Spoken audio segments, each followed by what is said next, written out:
beautiful. I love my beautiful face there. Where the fuck is my...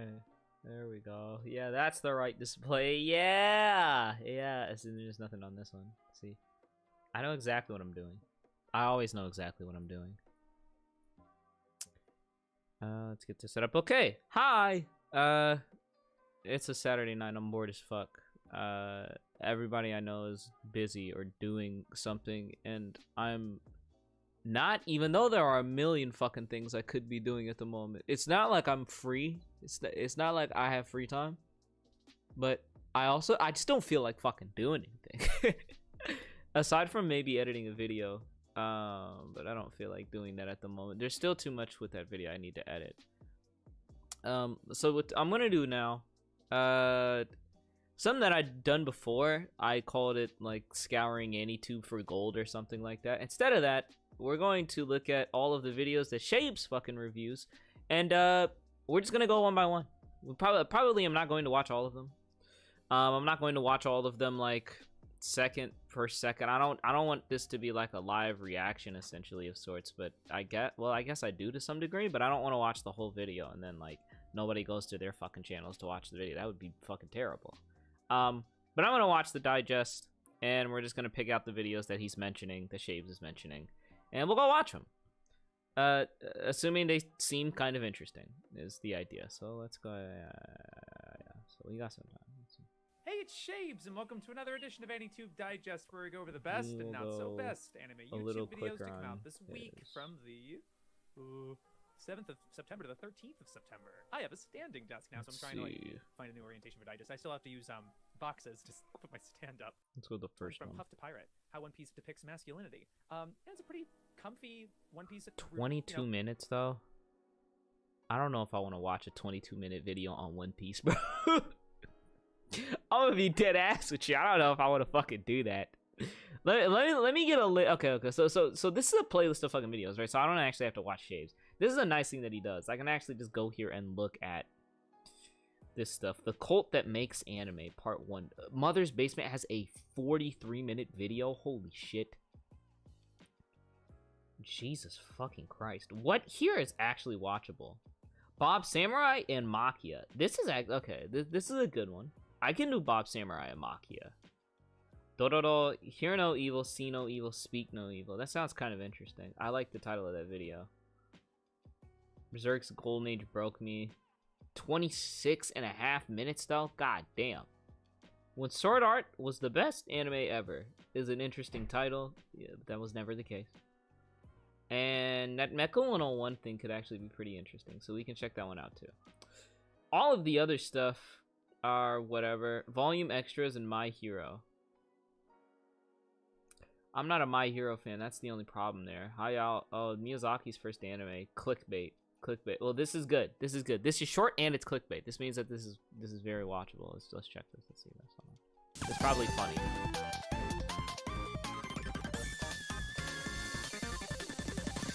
Hey guys, I found Miyazaki's first film. Alright, fine. Not really his first film, but I wanted you to just click the video. But never mind that. Today's anime is a piece of Ghibli history, as it was the 8th anime he worked on, actually the 9th, because earlier that same year of 92, he fully directed a pilot for a series that was abandoned called Yuki-san. Look at that bitch Only run. a 4-minute short was released, and I highly recommend you go check it out on YouTube because it was extremely beautiful and animated very fluidly, especially considering the era it came out in. It's a shame the full aspirations for it was never actualized. What ended up happening instead was the creation of 2 short films, Panda Go Panda and Rainy Day Circus, through Tokyo Movie Shinsha, which Miyazaki did the concept, screenplay, and the major animation, directed by none other than Isao Takahata, who co-founded Ghibli alongside him. After dropping a... I know y'all heard the way he fucking said Takahata. Takahata. Takahata. Nigga got me Takahata in this shit. Yeah, Takahata. Takahata, who co-founded Ghibli alongside him. After dropping her grandmother off at the train station for the memorial service of her grandfather, little Mimiko returns to see the house in a real odd state. Not too long after did she realize it's her new visitors. Random thing, but I've noticed the fucking the increased prevalence of this editing style. I mean, I've used it a decent amount as well. Now, the difference being that, like, so what I'm talking about here is this. So basically what you're looking at here, right? This is, there in the background is a video. It's the image that's basically in the foreground, but it's Gaussian blurred, or Gaussian blurred, I guess. It's Gaussian blurred, and that's pretty much it. And then, like, on top of it is just the thing in its 4:3 aspect ratio or whatever the fuck, right? But, like, this editing style has been, I guess my hard drive fucking unplugged because my little monitor, or there we go. Yeah, okay. Anyways, this particular editing technique has become really fucking popular nowadays. I know Bob Samurai's doing it as well. He uses it a bunch.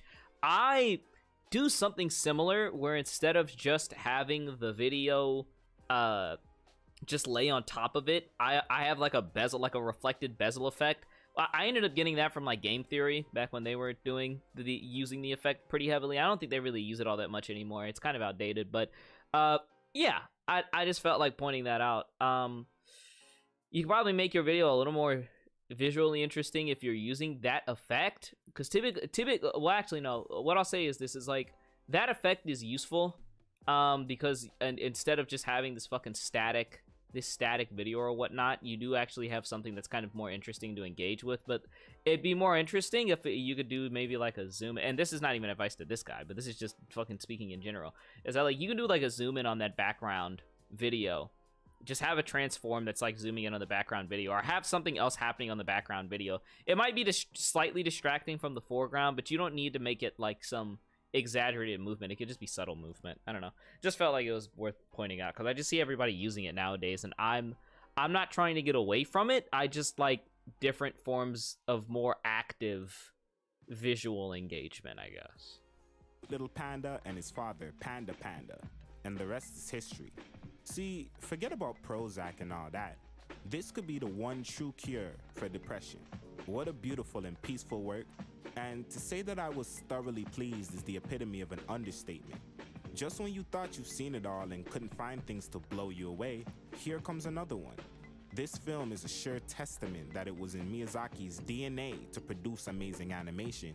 And although it isn't perfect, it's an early blueprint for what would later manifest into films like Secret of Arrietty, Whisper of the Heart, and My Neighbor Totoro.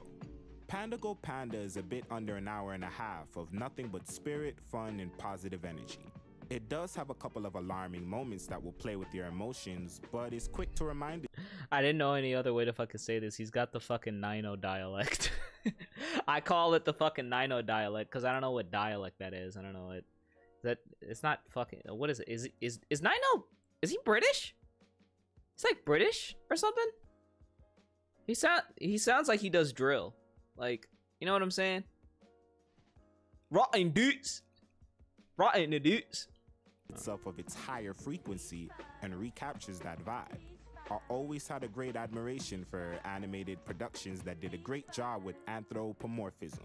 As a child, I remember the imagination I had, really believing that one day the animals and insects that I encountered outside would eventually talk to me and play with me because I saw it on television.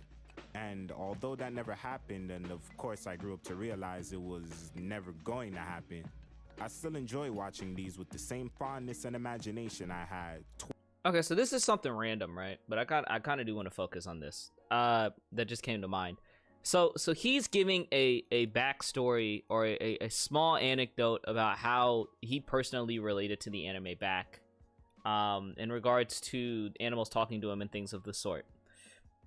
This is something that I'm working on with the video that I'm working on at the moment, is in portions where you are actually relating the medium to yourself, we as a community are stuck too fucking hard on using the visuals of the medium itself, if that makes sense. So in other words, right, if you're giving something that is a personal anecdote, visually encompass that you're doing something that is a personal anecdote. Like Pause and Select doesn't necessarily do this, but what he does do is that, like, if he's talking about some concept that is largely broader than the anime that we're talking about, or it's larger in scope, then he won't show footage of the anime. He'll show some like self-animated footage of something happening that demonstrates the concept, right?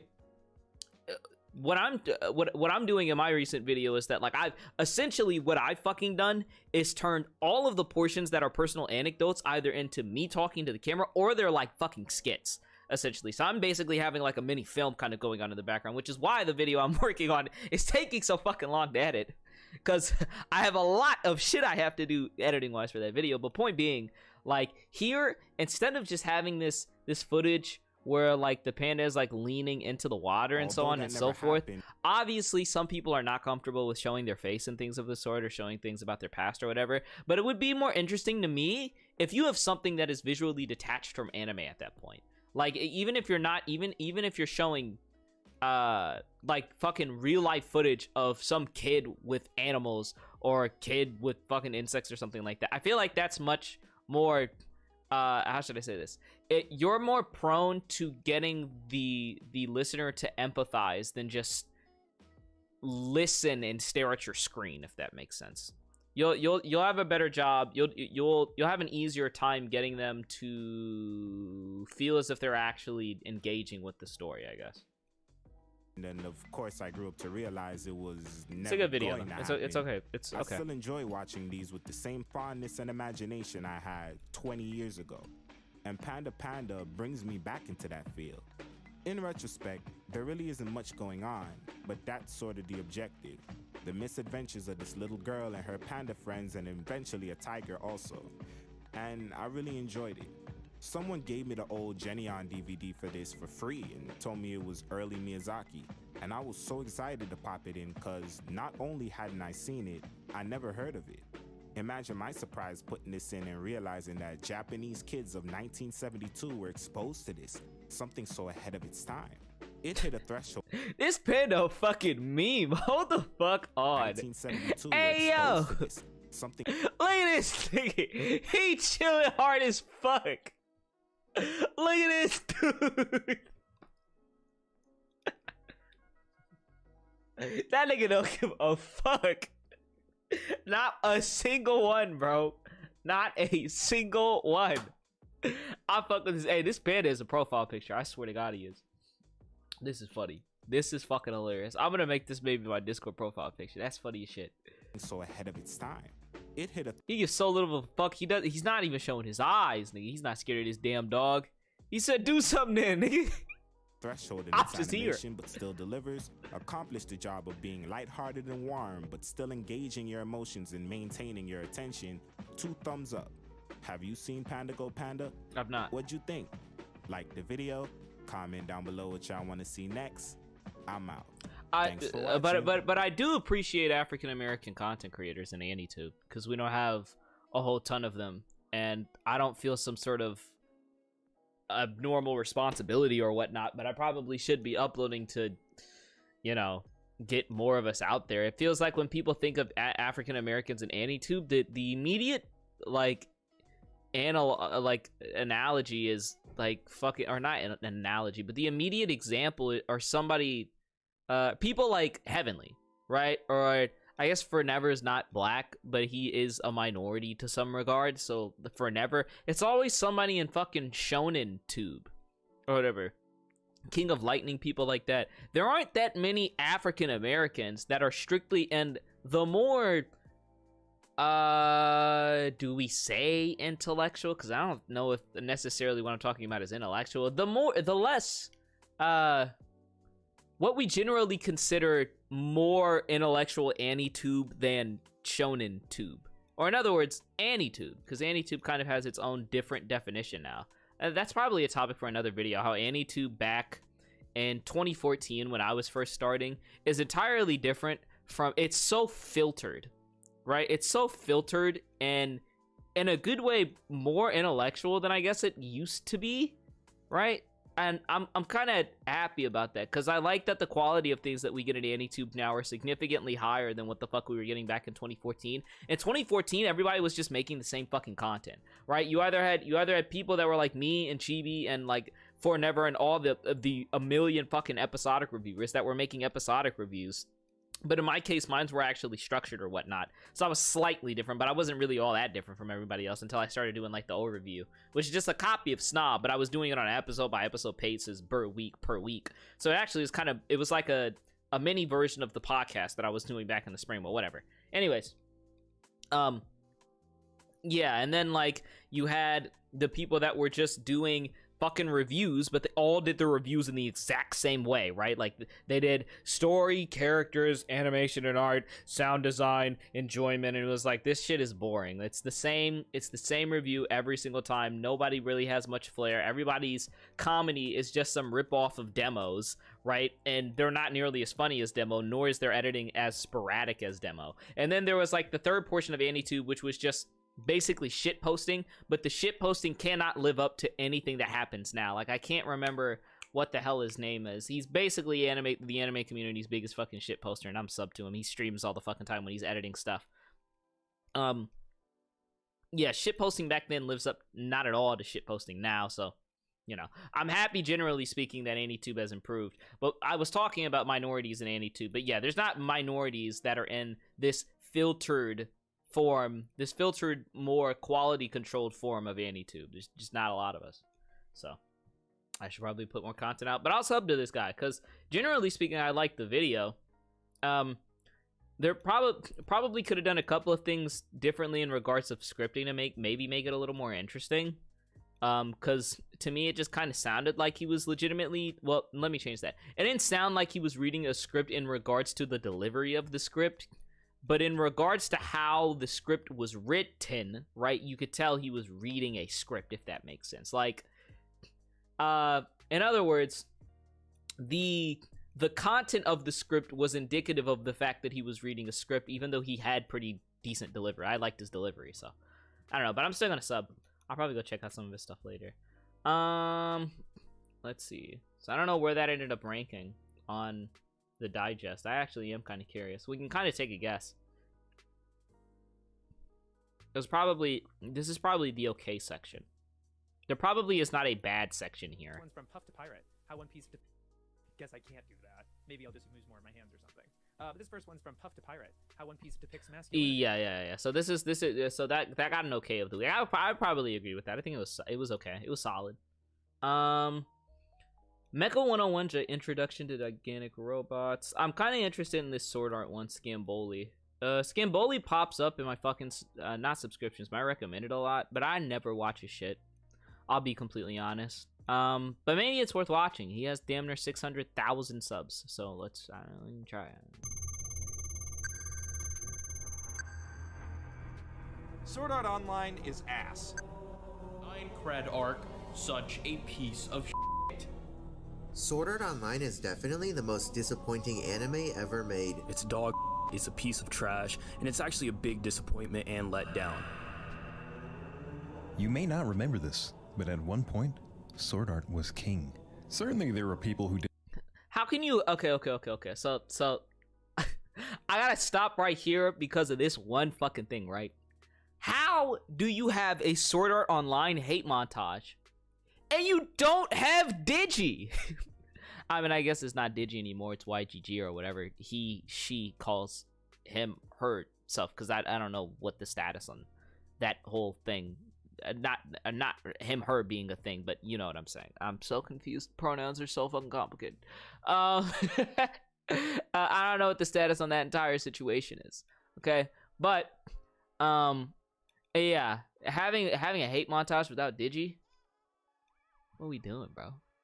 Didn't like the show, but you could actually say I like Sword Art without someone thinking you're a fat dumbass with a lazy eye and two dads. Somewhere along the way, the internet. I like that editing there with the fucking lazy eye, like visibly moving. Someone thinking you're a fat dumbass with a lazy eye and two dads. Somewhere along the way, the internet began to notice gaping holes in the story. The only likable character in a dungeon and made Kirito's sister wanna f him. There's Mother's Basement, who's been farming views on Sword Art for years. The Guckster, of course, got a slice of that pie. Can't blame him. Okay, stop eating. And numerous other creators have all shook hands, looked each other in the eyes, and said, we're all gonna act like this is the worst piece of shit ever made! Who's with me? Oh, Cheerio! That's what I'm talking about, fool. Very good. Yeah. But what about something like The Irregular at Magic High School?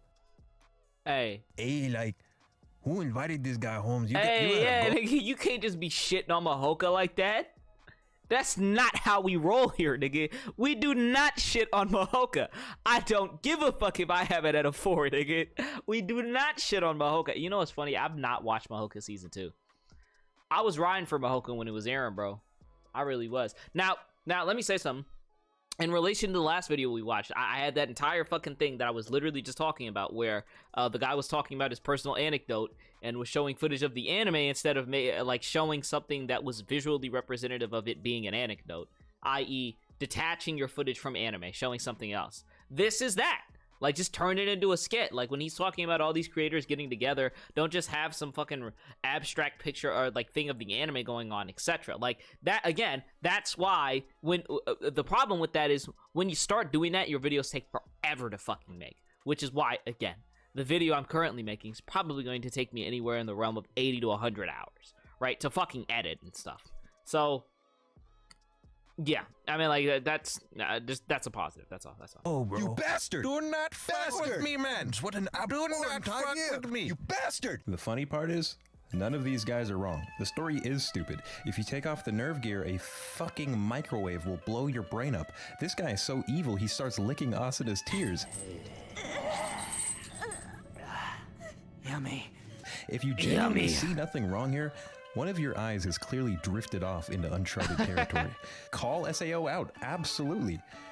But where the fuck was that energy in 2012? Look up as Sword it was Art airing. Bad and you'll find something most curious. Videos from 5 years ago, 4 years, 6 Nothing years, from 4 2012. years, 5 Not a years on single Reddit, one. 5 months. Not a We're all single on the one. same page now.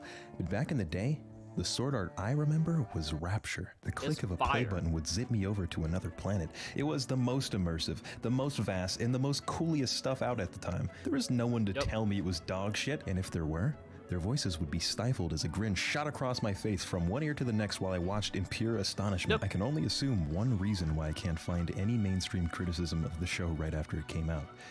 Many others had fallen under the spell that was Sword Art. And then years later was like, Wait, what? Beater? He's a beta tester and a cheater. He's a beater. A beater. Yeah, that's good. I like it. what? That name is dumb as fuck. It's not possible. But I want to remember why I loved it so much. That's a very good point. Like, it's a good premise for a video because I was around back in 2012. So I wasn't around doing AniTube back in 2012, but I was doing like gaming YouTube back at that time. But I was watching Sword Art as it was fucking airing when I was in middle school. So I definitely remember the general like, number one, it wasn't very popular when it first started airing. Like, I didn't know anybody that was watching Sword Art until I myself was like 16 episodes in, I think. It's the end of 15, I think, is the scene where Kirito gets out of the hospital and he's walking out with the IV fluid and whatever. But it is really interesting, if only because the show flat out just wasn't very popular from what I remembered until after its first, it's not really even a core, but its first arc ends. And then it blows up. And then it blows up over the coming years, and then, like, you get these people that are like, Sword Art Online fucking sucks ass. And I'm like, the fuck did this come from? I mean, to be fair, right, like, I think everybody was of the same opinion after not Aincrad, but the fucking the Elf arc, after Alfheim finishes, right? I think everybody, even myself, when I was first watching the show, we were all of the opinion that that arc is not nearly as good as Sword Art, like the Aincrad arc, right? But I mean, that's entirely different from this show is fucking worthless, right? And that viewpoint was just never fucking displayed during the time that I was watching the show. But yeah, the impact the show had and the possibilities it opened up, if only for this short time. Timing was a pretty big reason why I even watched the show. Anime moved way slower in 2012. Today, you can look at any season for the year and find at least 4 good shows if you dig. Back then, we would have... Yep. for the whole winter. That's why you kids are so spoiled now. There were banger seasons, but the truth is, new anime comes out faster than back in the day. So all of our little eyes were glued to each seasonal release. Fairy Tail was awesome, maybe this one will be cool. Everything was a landmine that would either be a dud or completely blow your socks off. Each season showed me something new. I was a new human, and of all the shows I watched, no one did anything similar to Sword Art. That is entirely fucking correct. That's pretty much the reasons like summarized, right? That's as simple as you can get. It is back in 2011, 2012. What else was I possibly fucking watching? I think I might have also have been watching others like Nuraria no Mago. I think might have been something I was watching. Seinen Maquia, I think might have been the second. I think the second season of that show was airing at the time. But aside from that, a lot of what I was watching around that age was, they were like not even leftovers. I didn't watch much airing anime around that time. So back around that time, I would watch my anime. There was a site called Anime Season. I don't think that's a thing anymore. I can check though. I'm almost positive that's not a thing though. AnimeSeason.website. This is something, I guess. Yeah, see. And so Anime Season's not a thing anymore. It used to be this fucking site, right? But it was, yeah, that's where I used to watch my stuff, and they would have like updated episodes and like blocks towards like the top of the screen or whatever. But they didn't really separate like not new releases. They didn't separate like ongoing from like whatever types of anime and whatnot. And even if they did, there was just nothing really like Sword Art except like .hack.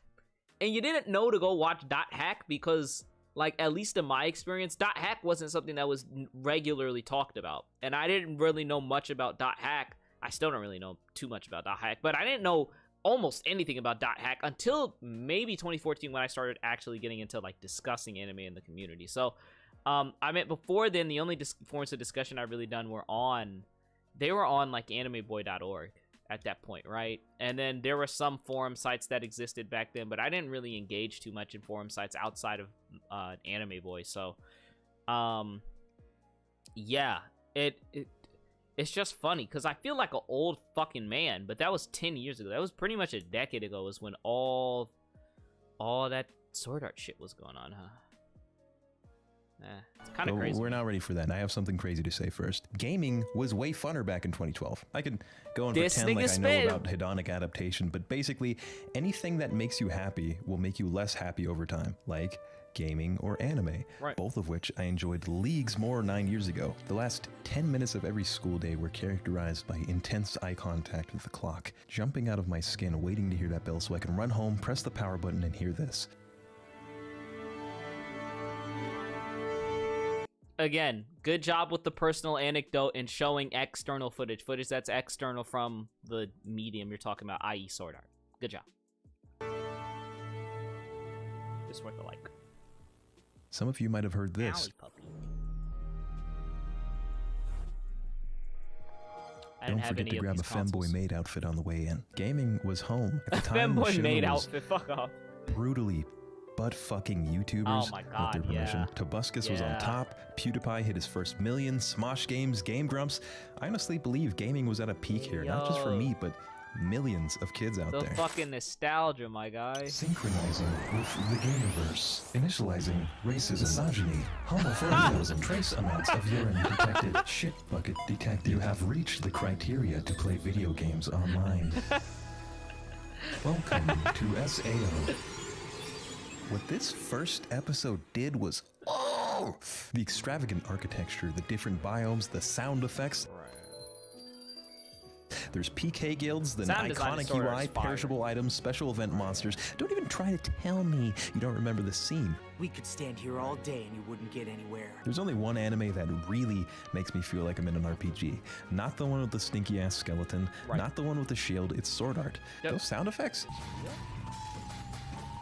are fucking important. The ring bounces around my head years later. This is something that a real game has. The landscape shots that could have not happened breathe life into an authentic universe. This little forest area has a bridge thing. Giant pillars spill out from the sky with no explanation, and yet the sky remains slightly distorted to remind you that this bustling environment is superficial. The stage was set to actually immerse you. You believe in this world where if you die in the game, you're Dunyan Rings, buddy. Sword Art Online breezed past its competition that season, then said, hold up, put it in reverse. Saw, did it again. Looked at it and said, really? Don't let me catch you out here again. And hit the gas. It had the greatest premise, some of the best fights, and highest stakes all the way up until he beat the game. What a feeling of catharsis, man. And then Asuna's stuck in the game and Kirito has to go back and save her, and I'm thinking, everybody's putting the Oculus back on? This is also the part of Sword Art where Kirito's cousin sister falls madly in love with him. I'm in love with my brother. And that's something I can't tell anyone about. Now, I had never seen some Alabamian shit like this, so I was not very happy. So yeah, so this is one thing to talk about. Like, Sword Art wasn't a first for incest. Like, what is that fucking show called? Isn't the show called like Koikano or something like that, right? The show that's about the two. Oh fuck, what the fuck is that incest anime called? Let's see, I'm gonna get on a fucking watch list. Mature incest. Oh fuck, what the fuck is it called? God damn it. No. Just give me Mal. Give me Mal. I'm trying to find the name of it. There's like there was a more mature incest anime that always gets fucking referenced when people bring up the fucking topic. I'm probably not gonna find it based solely on a fucking tag either. That's what I'm thinking. I'm not sure. I thought it was called like Koikano, but it might be something. It's Koikaze.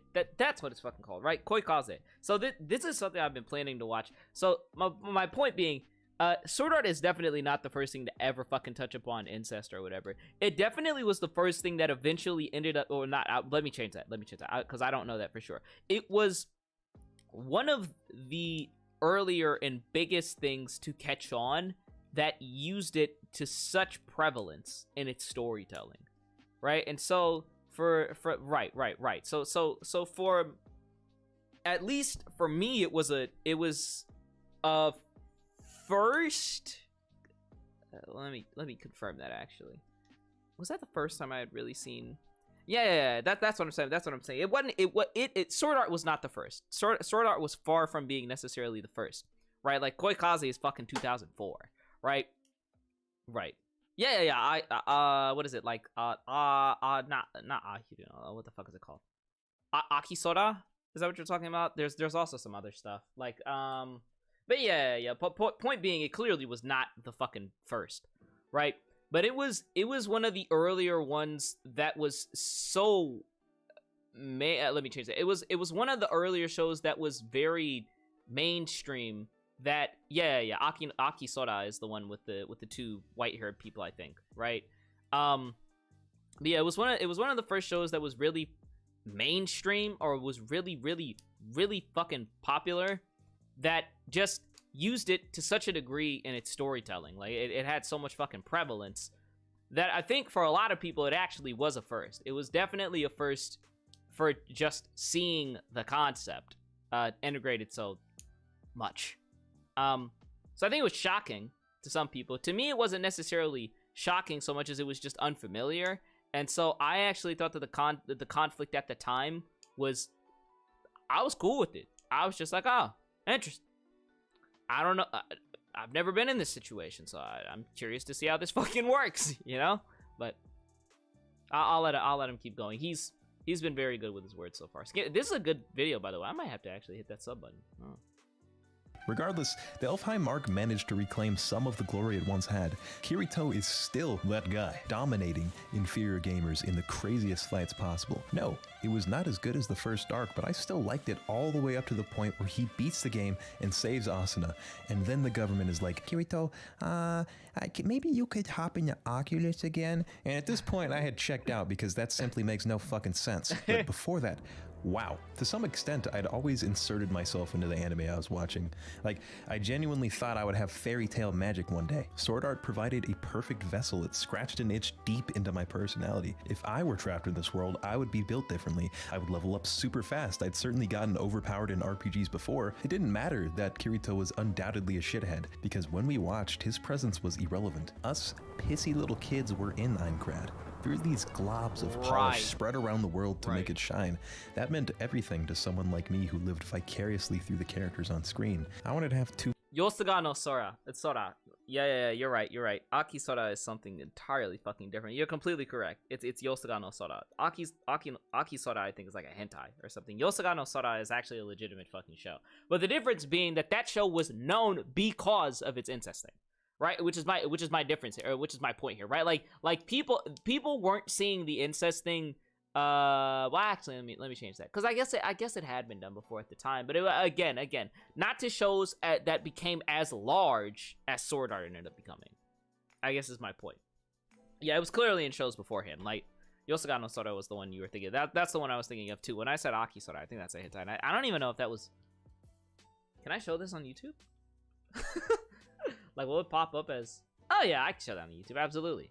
Yeah, this is 2009. You know what I'm saying? So definitely not the first, but... You know. And we cultured over here. I'm not even gonna... Hey, bro, it is what it is. Fucking swords and run around in the games I love. The show came out when our standards were a little different, weeks before the Oculus Rift was announced, with a concept that was so goddamn ahead of its time it was impossible not to crush it, not with that quality. It's not a coincidence that we didn't really start seeing RPG-inspired isekai until post-Sword Art. New Type magazine rated Kirito as the #1 most popular male character of the decade, alongside Asuna at the #2 for females. That's fucking crazy. That I actually did not know. So here's something that's random. So I studied Japanese with a partner that I used to take Japanese with here, right? It was a classmate, and we're cool now. We're friends. And one of the topics that came up in one of the readings we were doing was birth names of Japanese children throughout the years. Like, they were doing them by decade, right? And in the 2000s, I believe, like, I don't think it was the 2010s. I think it was the 2000s. Towards the end, or in general, the most popular, I think, female name was Sakura, right? Because of fucking Naruto, right? So, and there are a couple of names that also popped up on the list. Like Hinata was a very common name. In regards to guys. Oh, what the fuck were some of the common names? Guys, I don't think had as much, they weren't influenced as much, at least in regards to, like, Naruto and things of the sort. But, point being, I'm curious to see if we check that, does that reflect with Sword Art as well? Like, are there more guys or, like, females that are named, like, Asuna or, like, Kirito or whatever as a result of Sword Art? I'm actually curious. Like, most popular Japanese names by year. This is Nippon.com, Japan data. Let's see. This could be very interesting. Yeah. So here's what I was talking about, right? Sakura, Min, Sakura, Hina. Boys, let's see, Hiroto, Shota.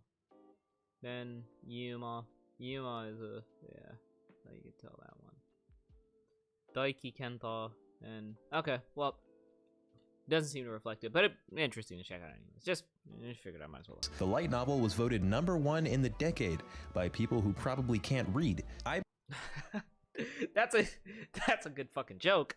But the light novel was voted. I'm just looking at this fucking list. Number one, good job on using the god damn it, what is the effect called? There's an effect that you can do this with that essentially turns your like image into like a 3D plane, or it like convolutes your camera so it turns it into a 3D plane. Doesn't matter. Anyways, I'm gonna use it in my video. I just need to figure out how I want to like move the camera and stuff. But anyways, top 10 light novels. I'm so disgusted that this fucking one is here instead of its much better spinoff. Guys' names in shonen manga are usually extremely standoutish and thus aren't used. That's a very good point. Like, I don't think in my entire time reading and learning Japanese, I've literally not seen one single fucking person named Naruto or Sasuke. That's a very good point. Like, that is not the typical naming convention. Like, typically you will see names like Tanaka, Takahashi, Takashi, what's another one? Yuma is actually a good one. And then like other ones, Kazuma is actually a pretty common one. Yeah. I mean, that's a very good point. That's also reason behind the early joke in Durarara with Mikado's name. Sounds way too much of being manga-like.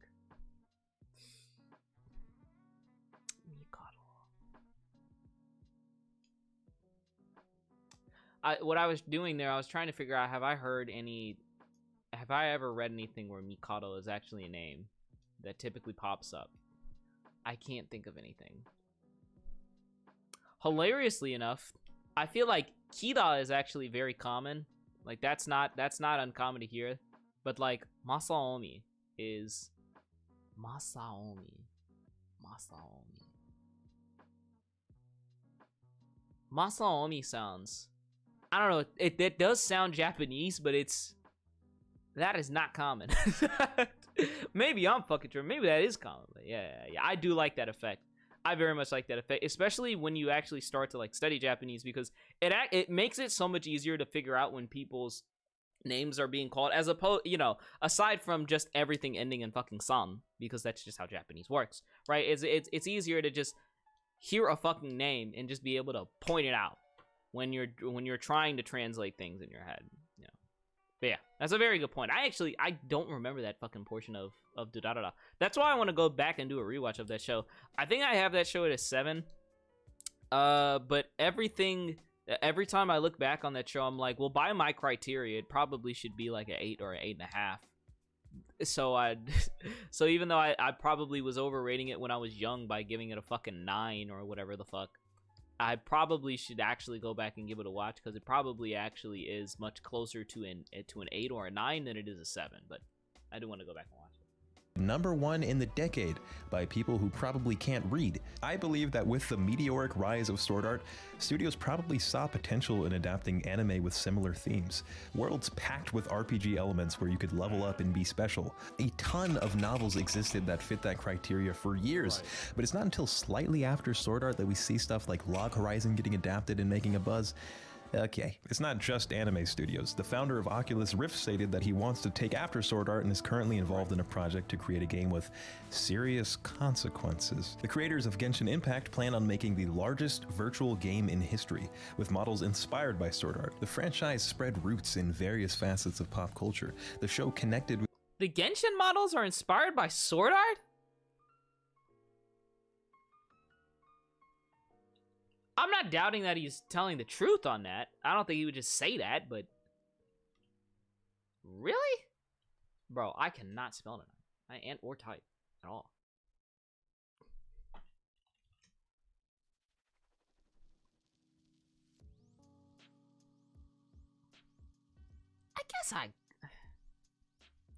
I don't know.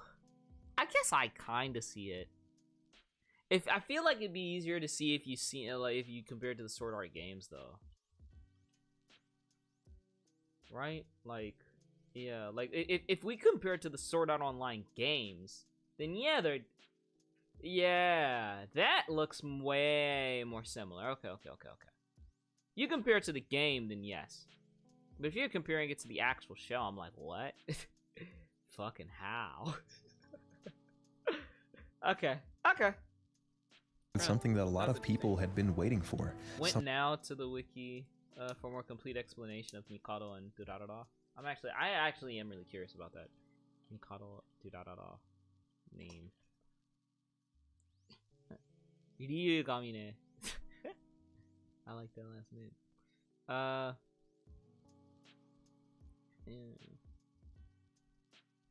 Here we go. Yeah, thanks for putting that in chat. Okay, because that makes it easier for me not having to find it. Mikado Ryugamine. Mikado. Oh wait, what? What the fuck is that kanji reading, dude? Hey yo, hold the fuck on. What is that kanji reading? How the fuck am I supposed to read this shit? That's Ryugamine? Ryugamine.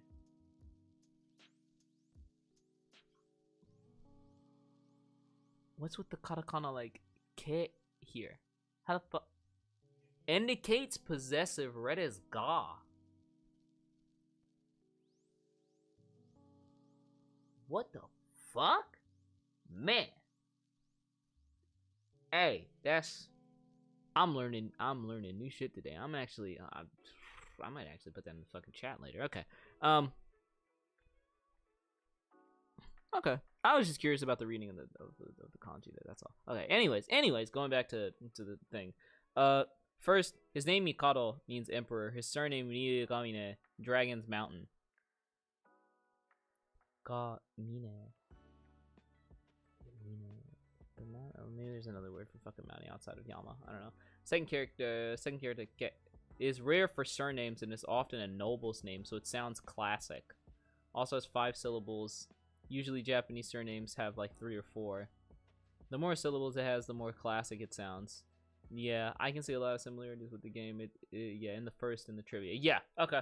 That explanation of the name makes sense, and that checks out with a lot of things that I've always fucking heard in regards to at least naming conventions. So, and also, like, if I had ever seen this fucking shit pop up on screen, I would have been absolutely terrified. I would have been like, how the fuck do I read this? Because this shit I've never seen before. That's gotta be fucking outdated. That has gotta be archaic, right? Like, that ga? How the fuck is that ga? And it's miniature too. Like, that's not a kanji, that's... Noun read using its own yomi. Counter for articles. Man. This is a fucking kanji? Are you serious? Oh my god. Hold on. What is happening? Oh, what the? Oh no. Whoa. Go back. It's not what I asked for. I asked for that. Alright.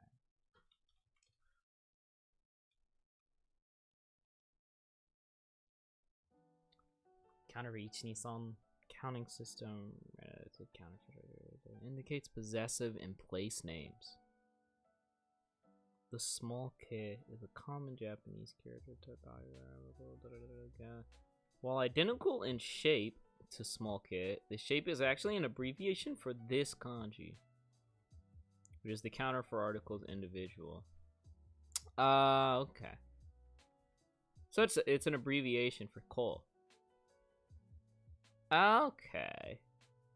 That makes more sense. That it's just an abbreviation for, and this current kanji that they have there for ko is very outdated. This is the one I'm familiar with, right? Okay, that makes sense. I could see that being the case now. Okay, that's some kanji history. All right, that was entirely divorced from the fucking video. I'll get back to the video, but that was a very cool kanji lesson. I appreciate that. Thanks for posting that in chat. Thing that caught on like wildfire, all on fucking accident. Reiki Kawahara was a normal guy that liked drawing manga. He also grew up with 2 sisters, so what the fuck was that about? He spent his time in college either drawing in the manga studies club or playing games like WoW and Phantasy Star Online. However, he would slowly realize that drawing manga was way too... Have I ever read Ikkagetsu? What is that, Ikkagetsu? For a month? It's funny, because when I looked at that, I was just like, you know what's funny about how I always have read that though, right? Like well, number one, let me verify if that's actually Ikkagetsu. I feel like that's Ikkagetsu. Yeah, that is Ikkagetsu. So, here's the weird thing about that, right? My brain has always looked at that and gone, there's a fucking K in the middle. But I don't know how the fuck to read it, so just treat it like... just treat it like tsu, right? Like miniature tsu or whatever. But even that didn't check out because I just memorized the reading as ikagetsu. So that's actually a really good point. Yeah, I have read ikagetsu, and I guess I just never pointed out. I don't know. I guess it just never clicked. Ka here is you being used as a counter, though, right? Like, yeah. Yeah, here it's a counter instead of being possessive. I wonder, well, I guess you'd have to know Ryu, right? Which is dragon, right?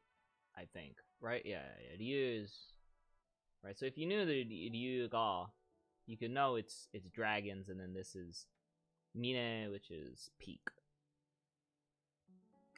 And this is just Mikado, presumably, yeah. It's interesting. It's really interesting breakdown. Makes sense. I mean, like, canonically, it makes sense, right? Where the fuck were we? Too much work, and to my knowledge spent the next 3 years pooping around. In 2001, Kawahara decided, while having exactly 0 experience, that he would apply for the Dengeki Novel Prize and wrote the entire Aincrad arc, the first half of Sword Art, on a whim. And didn't even end up submitting it because he exceeded the word count by 120 pages. His attachment to the story would not let him throw it away, so he posted it online. Thanks to fan support, he felt motivated to keep writing, and 7 years later, he submitted his new work, Excel World, which actually got published as a novel, prompting the publisher to be like, hey, this Sword Art shit is pretty cool too. Do you want me to print this out also? And Kawahara was like, yeah, let me just clean it up a little bit. Eventually, the two were given an anime, first Excel World and then Sword Art. Yep. This monster of a franchise was fueled by a failed novel. It's funny though, because Excel World and Sword Art are almost back to back. I watched Excel World before I watched Sword Art, I think. I'm almost positive I watched Excel World before I watched Sword Art, and Sword Art felt like it was newer, even though I already had its precedence sitting in fucking front of me. It's canonical precedence of all fucking things, right? Yeah, so Excel World was April of that. Yeah, they aired damn near at the same time, but I remember Sword Art. Yeah, okay. So I was right. So Excel World starts before. I'm not speaking canonically. Excel World starts before Sword Art starts. Back in 2012, but it's only like a season before it starts, right? So like when Sword Art comes, it's like, oh, ain't this like the same fucking thing? Like, this feels, I don't know, this feels like a ripoff of Excel World, except Sword Art was way more fucking immersive. And generally speaking was the more interesting show, even though Excel World was obviously the better show. Probably the more well-structured show. Felt more, Excel World also felt more traditional to something that, coming out of that 2000s era, it definitely felt like something that was based in, like, 2009. To be honest, it even kind of fucking looks like something that was in 2009 in regards to its character designs. But yeah. Man, yeah, they're airing at the same time, so I just remember thinking like, wow, this fucking Sword Art thing, what a ripoff, ha ha ha.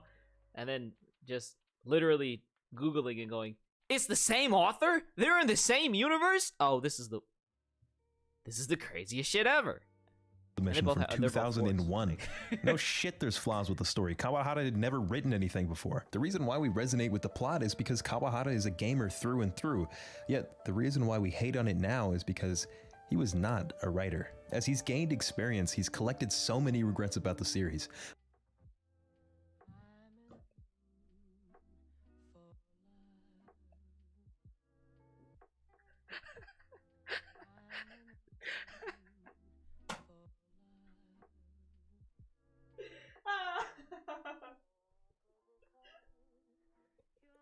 I'm so fucking sorry, but like, I wasn't paying attention to the screen.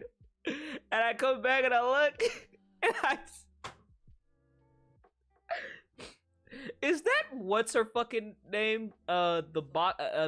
B-Stars' mangaka, the Baki creator's daughter. Is that her? Bro, she's so funny. This is fucking hilarious, bro.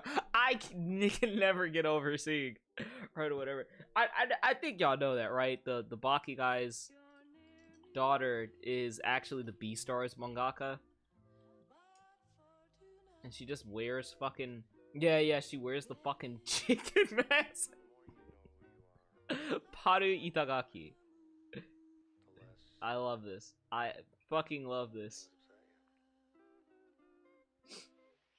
Oh, man.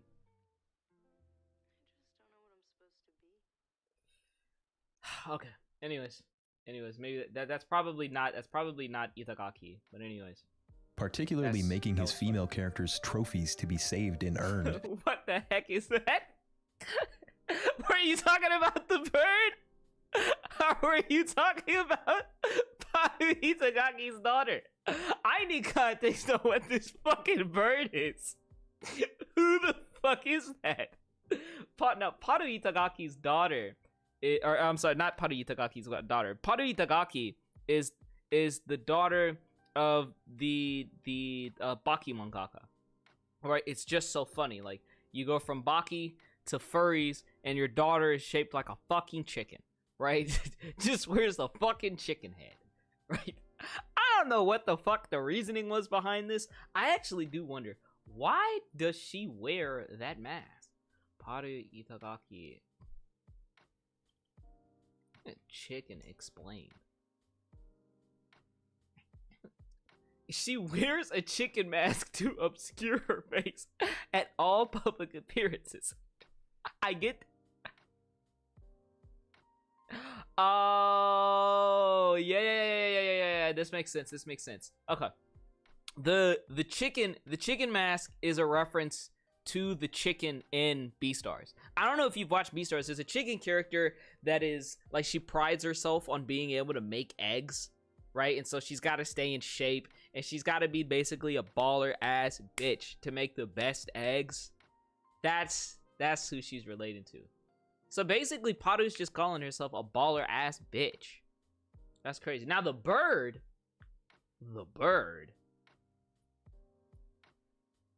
What's the name of this article? Sword Art. Deki Kawahara says female characters should not be treated as trophies.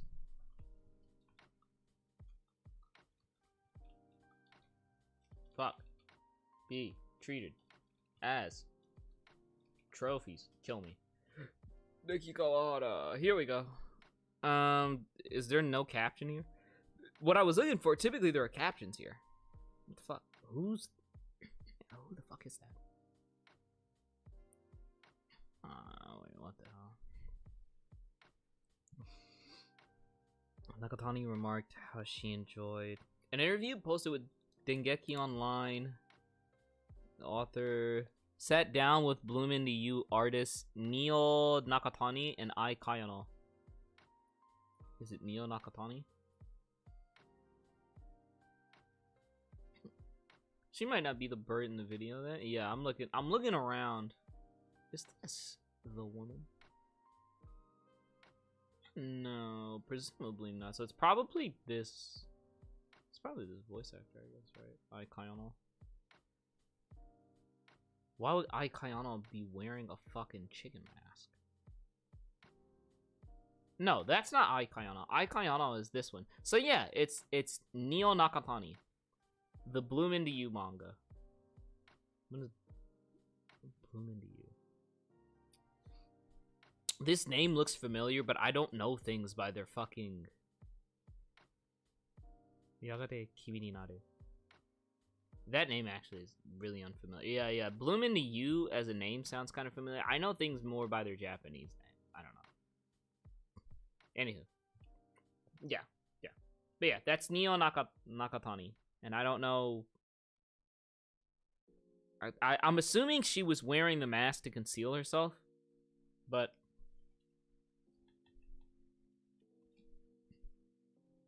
Mask. What... Or maybe it's something within the... That's Neo Nakatani Neo. She draws herself as a bird. Oh, here we go. Yeah, it is the Bloom Into You artist, but let's see.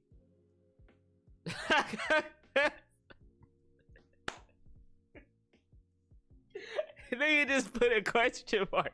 And that's what everybody was fucking like, bro. She draws herself as a bird because her first name's a bird name. Really? Is Neo a bird name?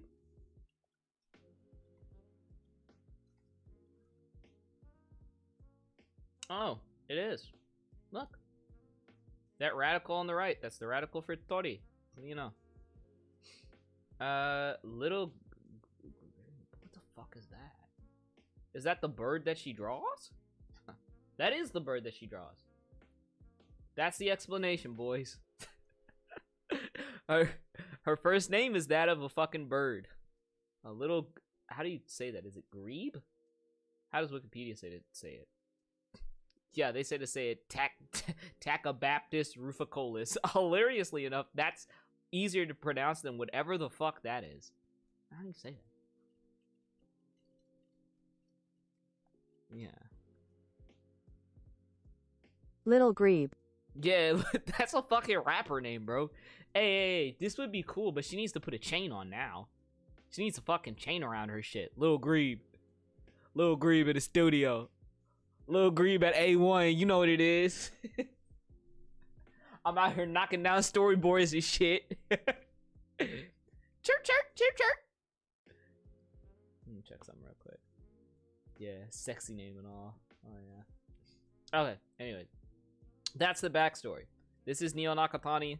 Neo is a bird, a little grebe. Know what I'm saying? Knocking down shit.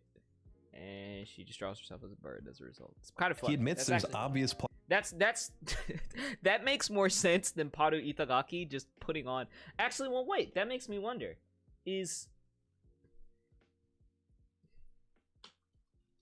What about Itagaki then? Is that the? No, we're looking for nothing. Paru.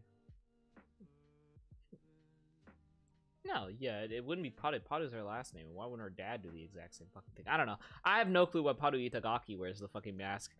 Wears that specific mask as opposed to literally any other mask. But I guess putting it... Oh, well, wait. I'm stupid. We literally just looked at it. You see how bad my fucking memory is? It's the Beastars fucking reference.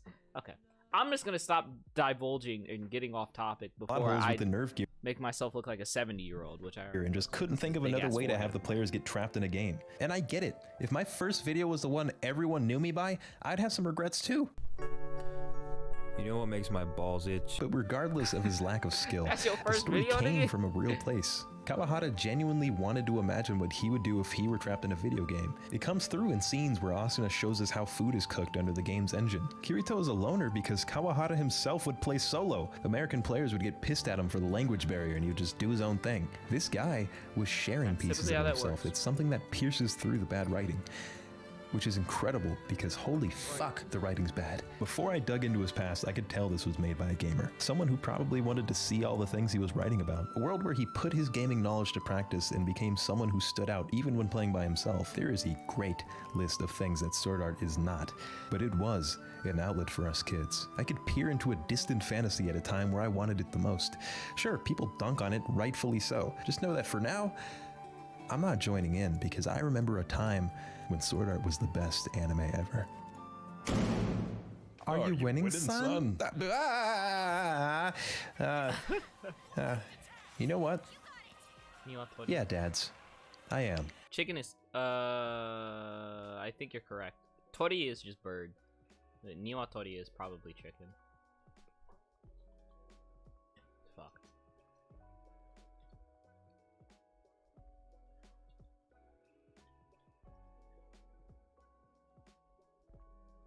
Chicken. Yep.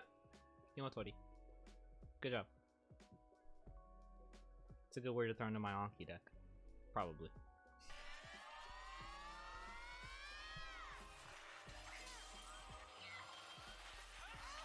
That's a good video. That's a really good video.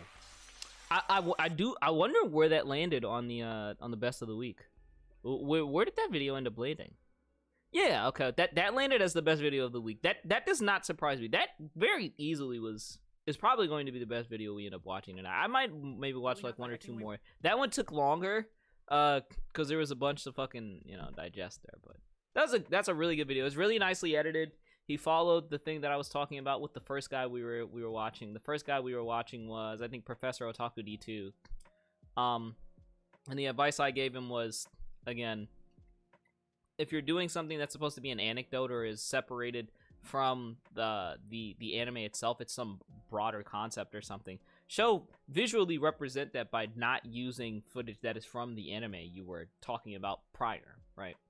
But yeah, I mean, aside from that, it's really well edited. I thought the jokes were all really funny. The random fucking throwing in of the Paru Itagaki, or not Paru Itagaki, the Neon Nakatani thing was really funny. But yeah, it's pretty well written. It doesn't read like it was a fucking script, right? Like he performs it like it's not a script, but it also doesn't read like a script. It's good. It's solid. Very, very good video. I fuck with it.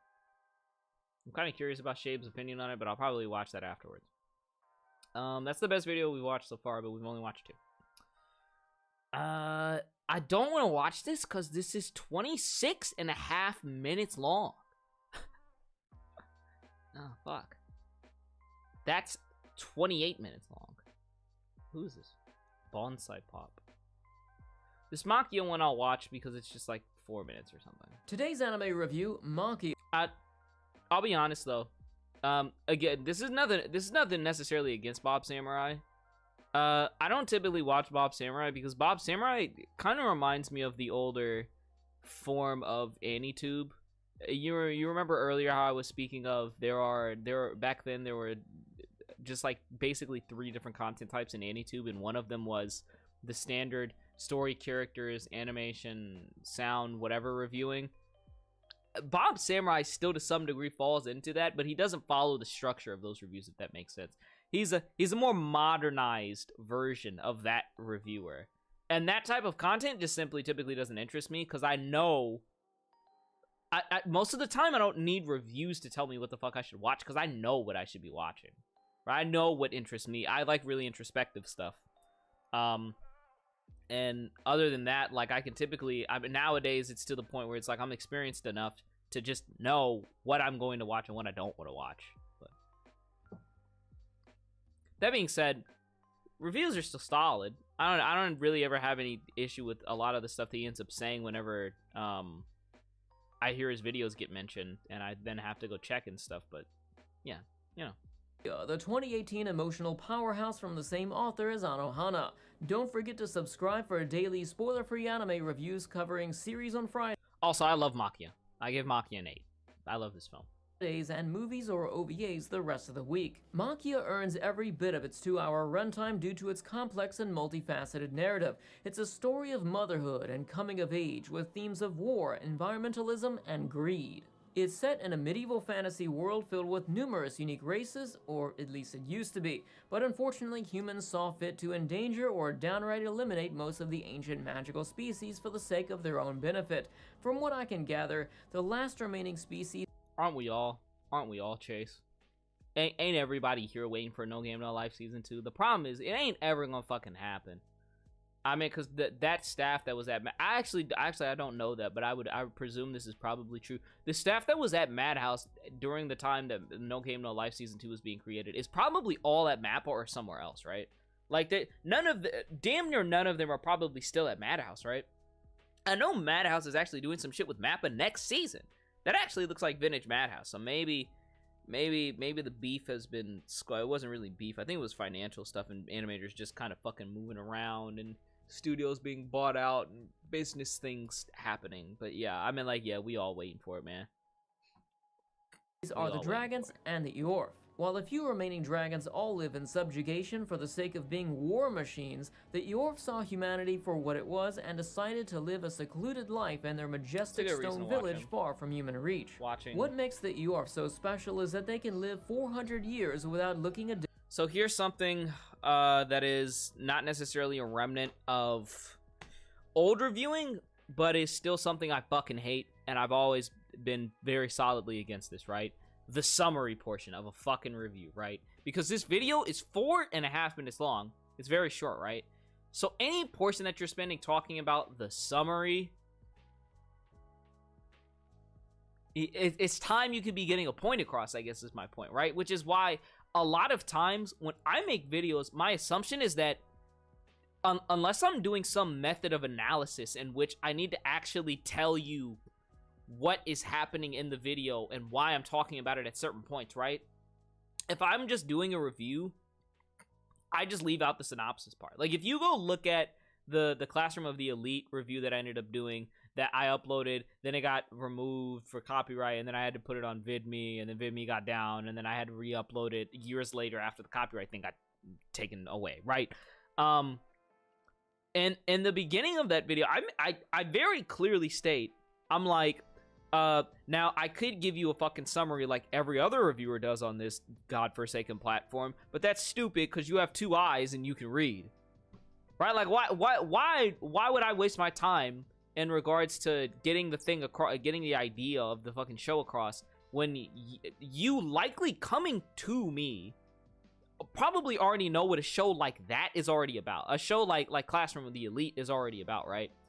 In the case of Maquia, Maquia's a pretty well-known movie. Now, I'm not saying he should just flat out remove the synopsis portion, right? Because obviously there are going to be people that don't know what the fuck Maquia is.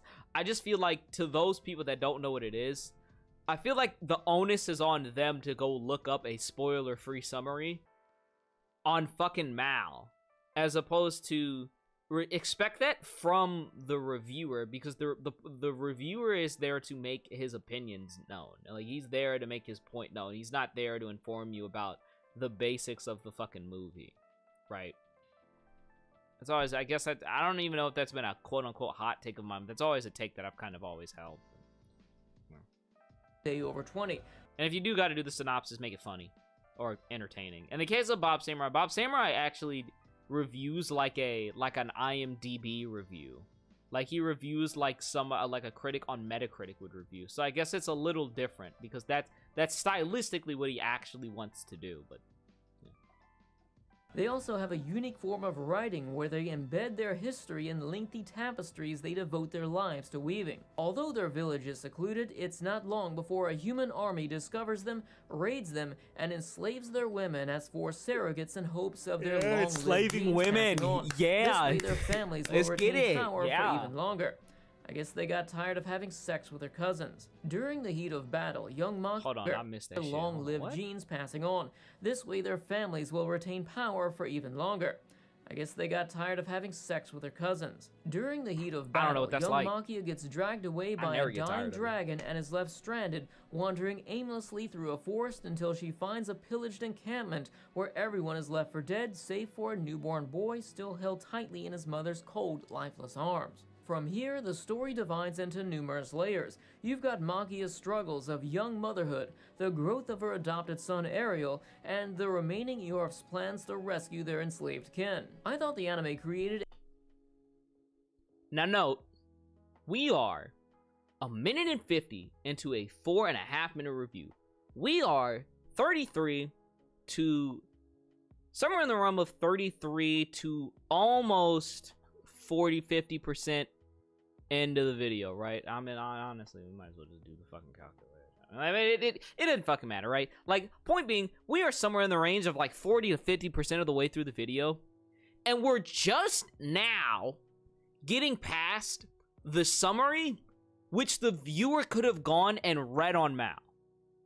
And the reason why I point this out again is because that is 2 more minutes where you could have been saying something yourself about the video. That's why I don't like this older style of reviewing, this entire thing of including synopses, because it's just wasted time that could be used more efficiently if the viewer just takes onus on going to look the thing up, or, like, you know, if the viewer already comes in with prior knowledge, then it's really not necessary. An interesting dynamic between Maquia and Ariel. Although she is 15, she's still a child in her own culture, so she's sheltered and appears to know little of responsibility. So naturally, motherhood... He doesn't wear the fucking suit anymore. You guys remember when Bob Samurai used to wear the fucking suit every time he did a video? Some niggas don't remember that. Some niggas weren't. Some of y'all weren't there, bro. Some of y'all were not there anymore. Is a rude awakening. Ariel also undergoes a fair degree of struggles as he misses his mom while she works around the clock to provide for the two of them, and growing hostilities as he becomes a teenager and still looks the same age as his mother. To make things even more complicated, she's got to move every few years so she won't be reported, kidnapped, and turned into a sex slave because she's an Eorf. While the anime depicts the extraordinary circumstances, I think its depiction of motherhood is down to earth, considering Maquia's undying love and devotion to Ariel and his complacency and angst. I should also point out that this is them on the cover of the anime, and if you're wondering, no, it is not that type of anime. There's little I can say regarding the remainder of its story, considering how many times the plot shifts gears. However, I will say that my body was not ready for the freight train of feels delivered in its tear-jerking second half. While its first half is part dramatic, part cathartic, the second half immediately punches you in the gut with its numerous twists, reveals, and heavy sentimentality. This remains consistent up until its ending. It was such an emotional roller coaster that I had to stop and ask myself why I enjoy feeling this way. If you consider yourself to be an emotional person, watch out. This story may have you rubber banding between the... And this is why I do... Okay, so I don't like this video. So I'll tell you why, right? Aside from the summary, right, being really uninformative to somebody, well, again, you got to remember that a review, I guess here's the thing. The purpose of a review, I guess, differs depending on who's coming to watch the review, right? Like there is no set purpose for a review in regards to, let me change that. The target audience of a review is not so clear. Right, because a lot of people will come to reviews to validate their opinions, right? You'll have people that will go look at fucking reviews of the PS5 when they own a PS5, just so people can fucking tell them that the PS5 is great so they can validate their purchase, right? You'll have people that will come to reviews to get different perspectives on, like, an opinion on a show. Like, people would come to my fucking One Punch Man reviews or the fucking My Hero reviews that I was doing, not because they wanted validation necessarily, but because they were in, well, some people actually wanted validation. Some people were like, yeah, this is a perspective I've actually not seen before. But a lot of people would look at that and they'd be like, oh, I fucking hate this guy. But I meant, like, it is a different perspective, right? But yeah, point being, like, yeah, so you're saying the portion that I was about to get into, right? It is both the... Let me say this. Saying things like the feels thing, like I was not ready for this, is no more helpful to any viewer that has not seen the show. Like, assuming that the purpose of this review is for people that have not seen the show, not seen the movie, saying that is no more informative than if that person was just to go on Mal. Right? Like, if that person goes on Mal, like, if we go and check out, I'm just really curious. How quickly on Mal could we find something on Maquia's review page that says something about the word feels?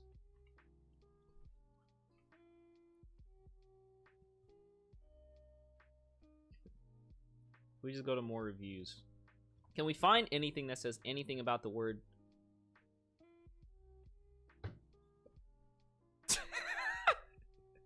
Do you see my point? Like, if you just control F, you would have fucking ran across this much. Its world building is very well done, very natural, and feels so legit. Oh, well, that's a different type of feels. Let's see. That's the only feels on this fucking page, it seems like. Let's see. I wonder if you can find more. But yeah, I mean, like, point being, feels. Okay. So we're not seeing anything in regards to that. But I mean, like, if we look through some of the fucking, like, reviews and stuff, we could probably see things about, like, it being very emotionally heavy and blah, blah, blah. But yeah, many 10 out of 10 reviews saying people, they cried, they shocked. I was lost in what to say. I mean, like, yeah, generally speaking about how, like, the thing is shocking, how it's emotionally resonant or whatever. But if that's all you got to say in 4.5 minutes, who is that helping? Right? Like, if that's all you have to say in 4.5 minutes, why would somebody watch this as opposed to just go reading, like, the Mal reviews and then making their opinion, which they can do in under 4.5 minutes? I mean, the synopsis is right there, right? On Mal, like the synopsis is right fucking here. The quality judgment, the rating that they're looking for, maybe not specifically from a reviewer, but from a mass collective of fucking quote-unquote reviewers, is right there. Its rank in regards to how good it is and its popularity is right there. Right? The various reviews needed are right here. And there's more information on this fucking page for you to actually make a decision, because you have staff here. Right? So what makes your video inherently more valuable than just going to this Mal page? I guess is my point. That's my problem with these older styles of reviewing.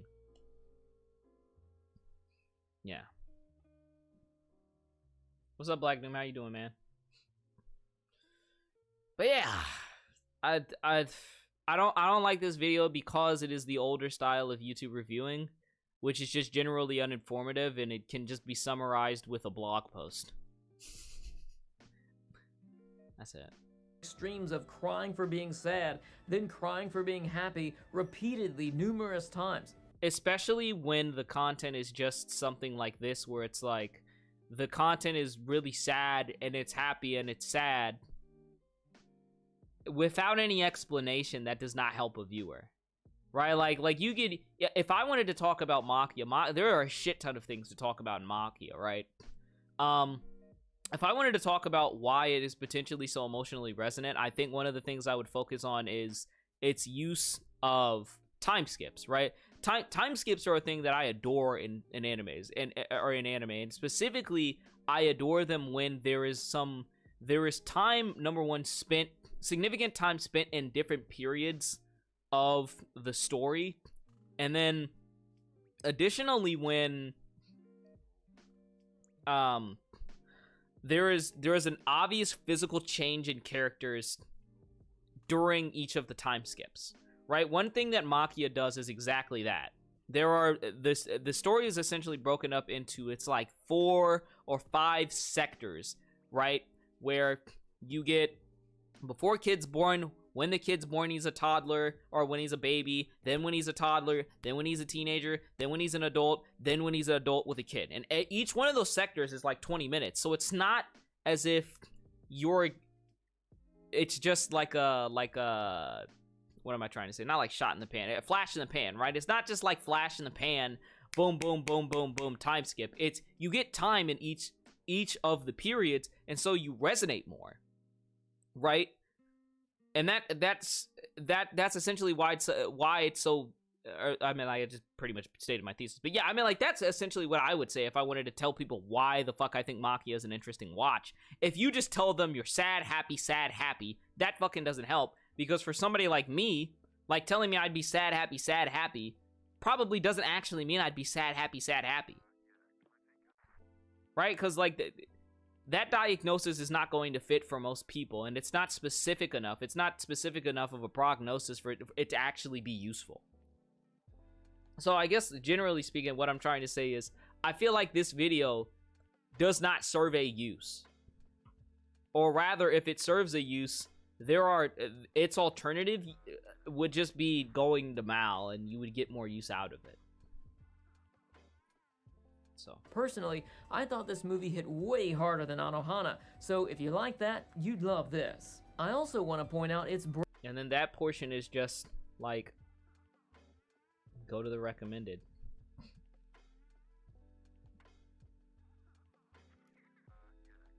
Right, like, yeah. Anyways, where the fuck are we at here? breathtaking scenery. Most of the movie is basically a wallpaper generator. Take a look at their meticulous attention to detail with these backgrounds. They're downright spectacular. Yep. Not only did they fully flesh out the Yorf village and the neighboring kingdom, but various other villages as well. Overall, I give Maquia a 9 out of 10 for its great character growth and development over numerous decades. Do you not see, like, the fucking jump in a conclusion that presents, right? Like, we just listened to dude give a summary for 2 minutes. Then he gave, like, a short opinion for maybe, like, another close to 2 minutes, maybe a little more, a little less. And a lot of it was just like, damn, Like, it looks really pretty. I'm like, okay. And it's gripping, but he doesn't tell me why, and he's just like, 9. I'm like, what? Like, what the fuck? Where'd that score come from, bro? That's out of nowhere. I don't know, man. I don't know. I think Bob just made this solely to push out a video without putting much thought. So here's a thing I wanted to point out. Shaybs mentioned in this recent digest, or no, it wasn't in the recent. It was he was doing a stream last night about the anime encyclopedia stuff, right? And he was talking about how he had been talking to Bob Samurai, and that Bob Samurai basically has been waking up, watching something, writing a video, making a video, and then going to sleep. He said that's essentially been what his routine has been, trying to pump out a video every single day, right? Here's my problem. I mean, like, aside from an editing perspective, I didn't think it was interesting from an editing perspective at all. I mean, it was pretty standard. I mean, like, it didn't look bad by any means. Like, it looks like a legitimately made video, but I mean, like, it doesn't look anything special considering, like, you're like waking up, scripting, going to bed, blah blah blah blah. But I guess to do all that, actually, let me take that back. That actually does take a while, right? Like, even if the video you're making is not all that crazy to produce, it actually does kind of fucking take a little bit to do all of that, especially if he's scripting in the same day. But I guess my counter to that would be, like, I just don't agree with that method of pushing out content, which is why you all don't see me push out content as much as like a lot of other people do, because I just don't agree with pushing out content that I don't think is actually beneficial or useful for somebody, right? Or shit that I'm not putting all of my effort into. But yeah, I'm not going to use this as the sole determinant of whether or not he should be doing daily uploads. But I would say, if you're gonna be putting out videos, I would hope that there's more use for your video than just like going here. Right. That's all. Its multifaceted plot, immaculate visuals, and gripping second half. I highly recommend this anime to everyone, and I plan on following Mari Okada and checking out some of her other stories. However, according to community scores, Maquia appears to be her best work so far. What did you think of Maquia? Leave a like if you enjoyed the review, share with a friend so more can experience the wonders of Maquia without being spoiled. Thanks to Nia-chan. Okay. Well, there goes the Bob Samurai video. I'm curious about where that ranked. That's towards the top. Wow. I think most of the shots were from the trailer. Are you serious? Okay. So here's the thing. If most of the fucking shots were from the trailer, then there is no excuse. Now, with Maquia in particular, I guess it would be harder to come up with a reason for why it's not so, like, absurd, like, you know, like, not absurdly well edited. I mean, like, again, if he's doing it in a day, it makes sense that it's not all that well edited. But I guess my counter to that is, don't do it every day then. Do it every other day. Do it every 3 days. Do it every week. Do it every month. Do it like every 3 months. Or if you're like me, do it once a year. It's not like I'm spending the entire year working on a video. I mean, I've been working on this current video for like the past like month, essentially. Not the entirety of the last month, but a decent chunk of the last month. And I had to do some recording beforehand. It's things at the start, right? But point being, like, if, you know, make your views have some value, or make your reviews have some value. Make your videos have value, and make that value be reflected visually in your video. Because otherwise, you know, like there aren't very many ways to reflect it. Especially when you're going to limit yourself to making a script that essentially is like an IMDb like critic script.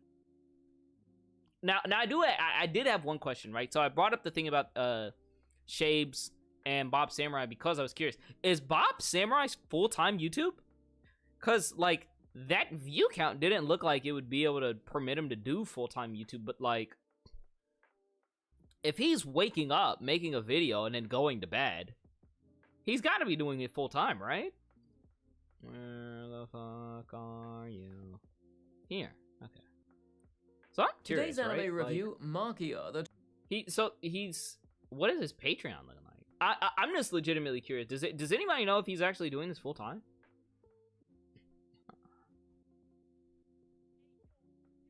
He can't be. 79 per month is not enough, and he's not getting. He's not getting enough views to be doing this full time. I always thought, I know he was popping like really fucking hard back in the day. He was one of the most popular reviewers on the fucking site back in the day. So it's just like, man. Yeah. Ay, caramba. Maybe he's got like a Crunchyroll sponsorship or something. I don't know. But if he's... I'm happy to see Odd Taxi's there. That fucking sexy ass beast. These are actually some good shows to have at the end of this list here. The back end of this list.